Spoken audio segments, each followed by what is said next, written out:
20 saying you have the most important message here of all. It had to do with Yeah, not hating, but yeah, not hating each other. Are you doing a tour? No, actually, I'm up here. I'm just supporting. I know she's doing a tour at 1 11, o'clock. 12, and 1, yeah. Yeah. But this is the 12 o'clock one. It's running a little bit late, but yeah. So that's why I'm just up here just sharing, man. good. Yeah. See? This is a good group. Yeah, it is. So I don't know if you heard, but she's been posting videos to Instagram about our experiences with people not respecting the area. Yeah. Well, we'll work on that. This media coverage, which is I think why there's such a big turnout for these tours. I hope so. But we'll get him sooner or later. That it happened. It's they'll come. Trust me. All right, y'all. So this is Mount Zion Cemetery, right? As a matter of fact, let me start you. Let me start you from the very beginning, okay? This is 11 o'clock, 12 o'clock.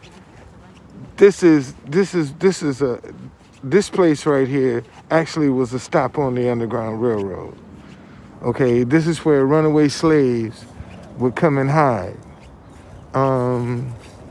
And it was a safe place to hide because out of respect for the dead, the slave catcher wouldn't come up in here. So the community would come and leave food down in the embalming house for runaway slaves to eat. You see, so this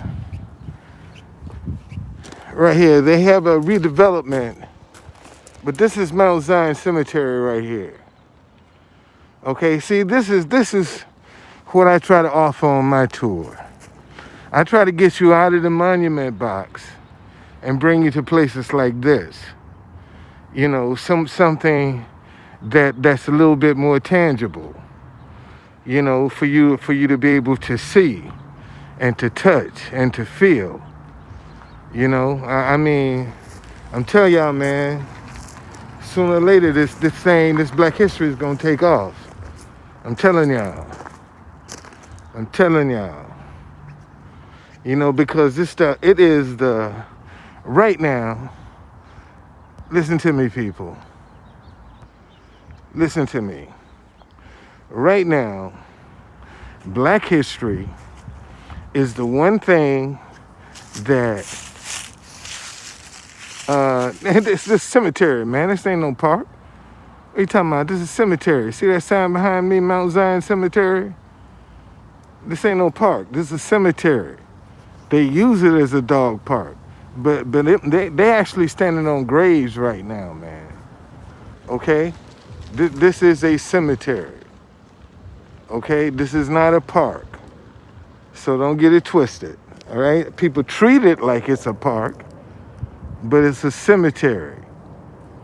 Okay? And this is where runaway slaves actually hid. In this. It's no problem, man. No problem. Okay? But they actually hid in here. And this place was a safe haven. Because runaway slaves could hide here. The community knew they were hiding here. And they left food here for them. Down in the environment. See, the thing is, man, let me tell you how desperate you got to be. If you're going to go in and hide with some dead bodies, you want to be free. I mean, how much more do you want to be free than you're willing to lay down with some dead bodies? That's just the reality. Okay? And seeing these are some of the things that, stories that are never being told. They're dying on the vine.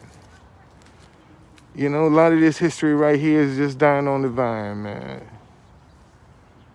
Nobody's picking up the torch to carry it forward. And then, and seeing this is my take. See with the way the world is going and how white people are complaining about how they're being discriminated against and all this other stuff. Man, they should be the first ones to try to want to learn this history to try to figure out how we survived. See, that's what white America needs to be. It's a tour today. They got a tour going on today. So that's that's my take on it, man. They need to be trying to figure out how we did it. Cause they're gonna have to survive, buddy. And you're gonna have to learn from somebody. So you might as well start with us. So, but she got a nice crowd though, man. Look at this. She has a nice crowd. She's a very nice crowd.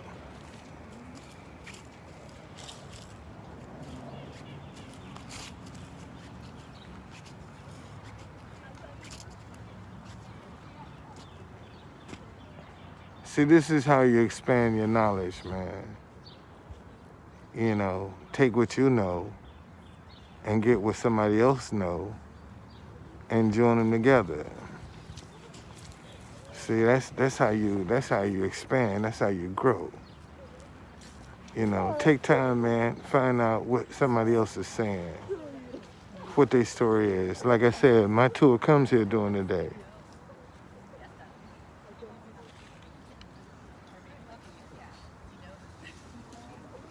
I'm glad to see the turnout that she has.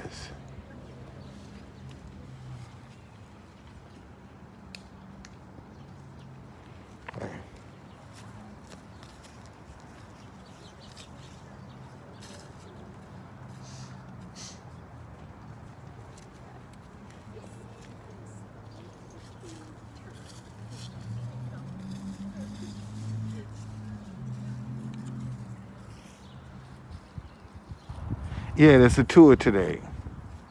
They're gonna do a tour of the cemetery today. That's why we're here. This was a stop on the Underground Railroad right here. Yeah, this definitely was a stop on the Underground Railroad.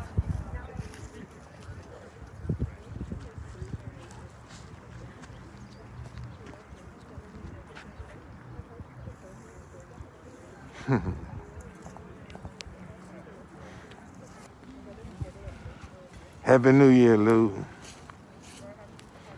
See, you're still up to your same stuff.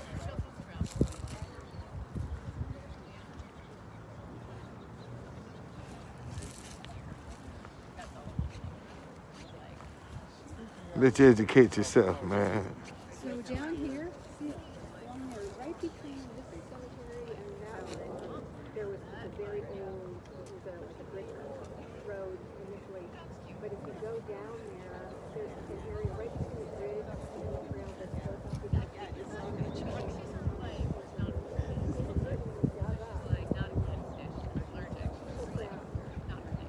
And they said, but you're not on our map. This is in 1808. How is it not on the map? And that was October. I think she's waiting on all that. So ever until that is back. This is some of the work they done did to clear it, man. That's the kind of disrepair it was in.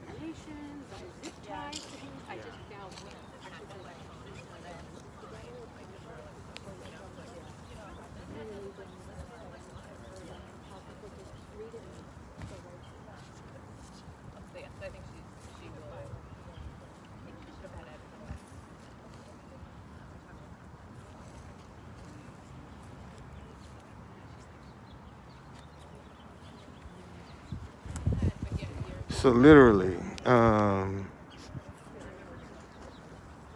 the embalming house is back this way. I'm gonna try to do this. See, she got another group that's coming up.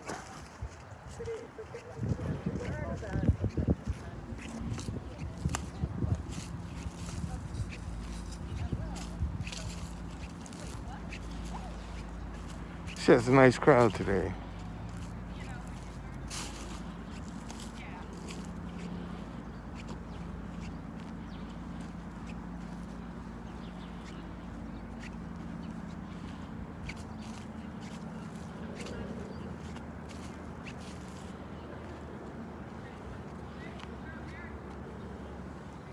It's a nice crowd.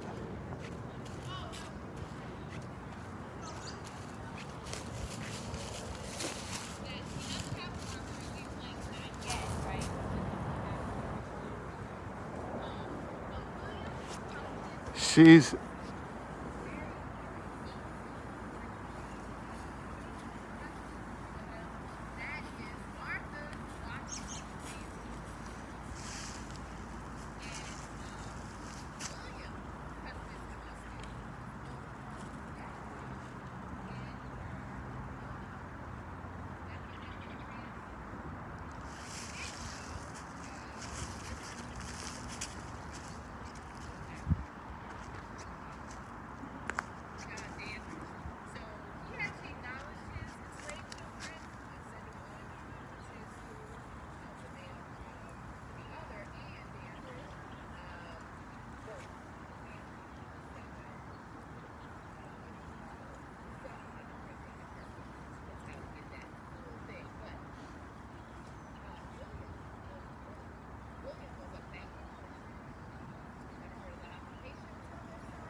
mm, wow. She got a nice group.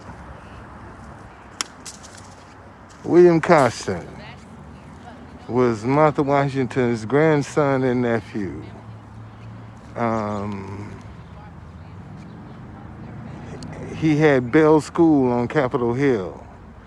That's one of the few schools that during the snow riots of 1835, they didn't burn down. They didn't touch. See, it's in D.C. It ain't who you know; it's who knows you that makes the world go round. And so, based on who knows you, you can get a lot done. You know, it's just a very nice crowd.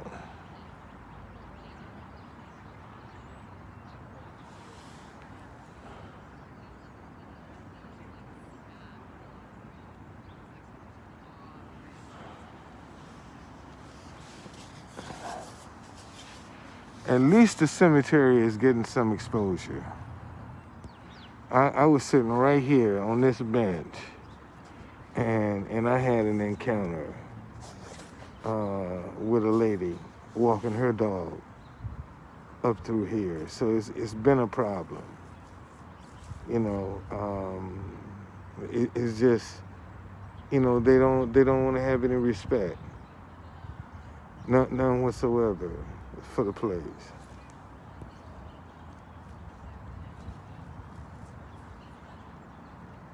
No, but you always take what somebody else know and add it to what you know. No, man, don't never turn down knowledge. I mean, I just heard something about William Costin. I didn't know he was buried here, and he was a very key player in D.C. back in the time. Man, in fact,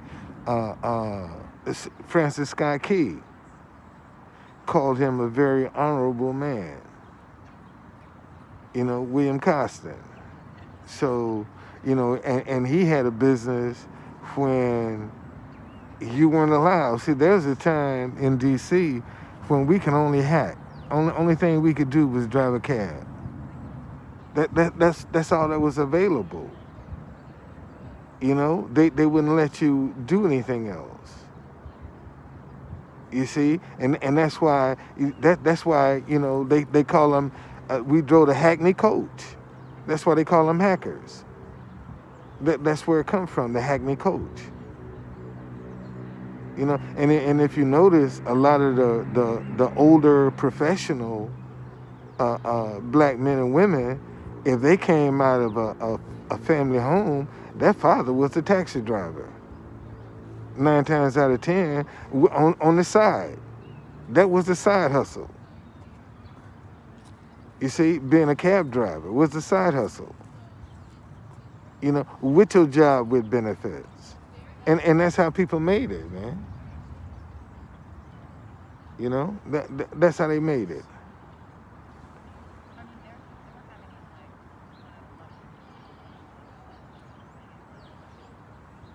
So, um,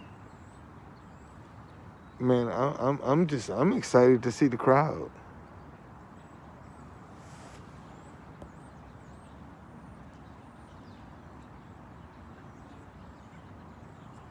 Oh, I'm not surprised.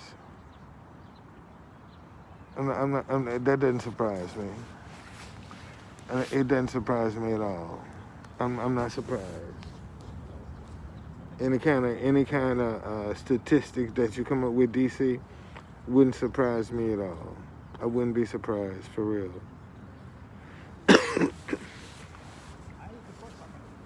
Not at all.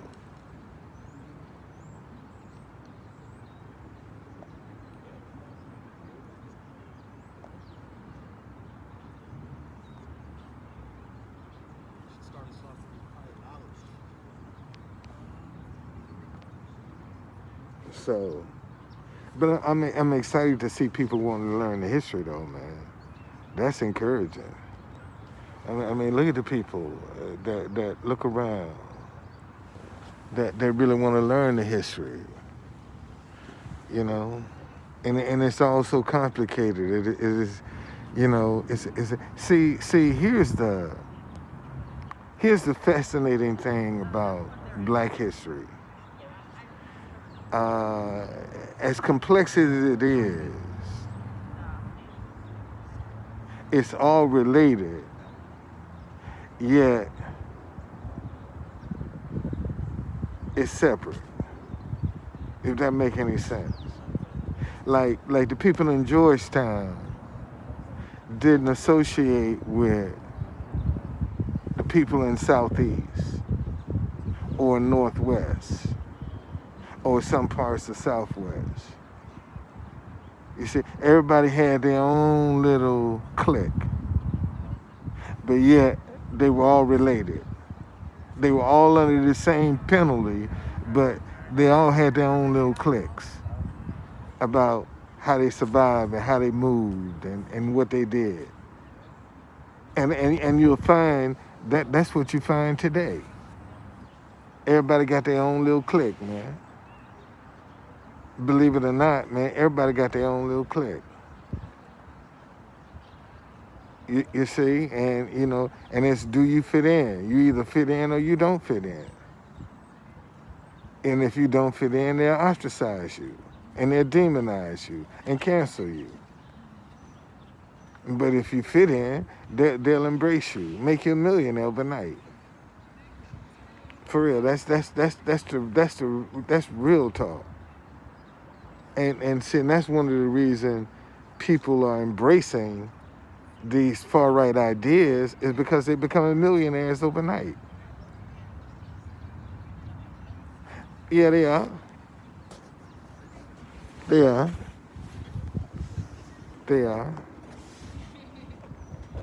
Yeah, they are. Be interesting to see if anybody, you know, if I get some bookings out of this, it'll be interesting. That would be interesting to see.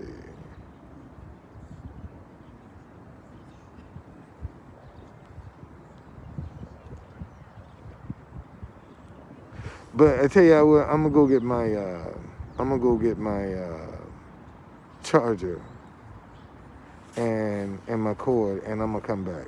All right, I'll be back.